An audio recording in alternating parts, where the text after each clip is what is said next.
Un scénario social est une histoire dont l'enfant est le personnage principal. L'histoire est illustrée en vidéo, en photo, en pictogramme ou écrite selon le niveau de compréhension de l'enfant. Le scénario social explique comment se comporter dans une situation donnée.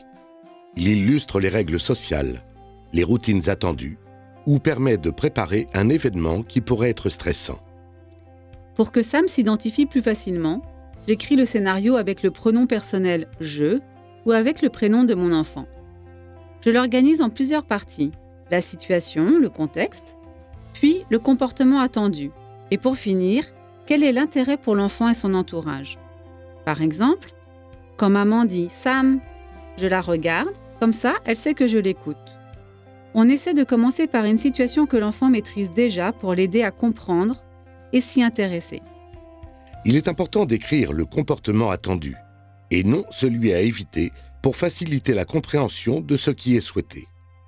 On écrira « je marche » plutôt que « je ne cours pas ». À la maison, à l'école, à l'extérieur, on peut préparer un scénario social pour apprendre les étapes d'une routine quotidienne. Comment s'habiller ou se laver les mains. Ça aide l'enfant à faire des choses en autonomie. On en a fait un pour l'arrivée à l'école. Quand j'arrive devant ma classe, j'enlève mon manteau, je l'accroche et je me mets en rang. Comme ça, la maîtresse me fait rentrer dans la classe. On peut aussi préparer Sam à des situations inhabituelles ou inconnues comme faire une sortie scolaire ou voyager en avion. Illustrer ce que Sam va faire étape par étape est rassurant pour lui. On le lit plusieurs fois un peu avant l'événement, au calme, en s'assurant que Sam comprend ce qui est illustré.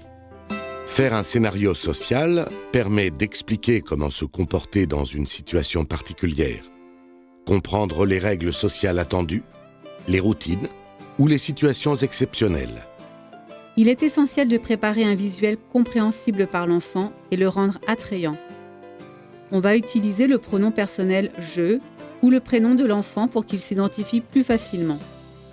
Un scénario décrit le contexte, le comportement attendu et son intérêt pour l'enfant et pour l'entourage. Commencer par une compétence que l'enfant maîtrise déjà va l'aider à s'y intéresser. Ensuite, on peut alterner entre des compétences acquises et des compétences à apprendre. Écrire le comportement attendu plutôt que celui à éviter sera plus facile à comprendre pour l'enfant autiste. Prendre le temps de lui présenter au calme et de s'assurer qu'il comprend bien ce qui est illustré.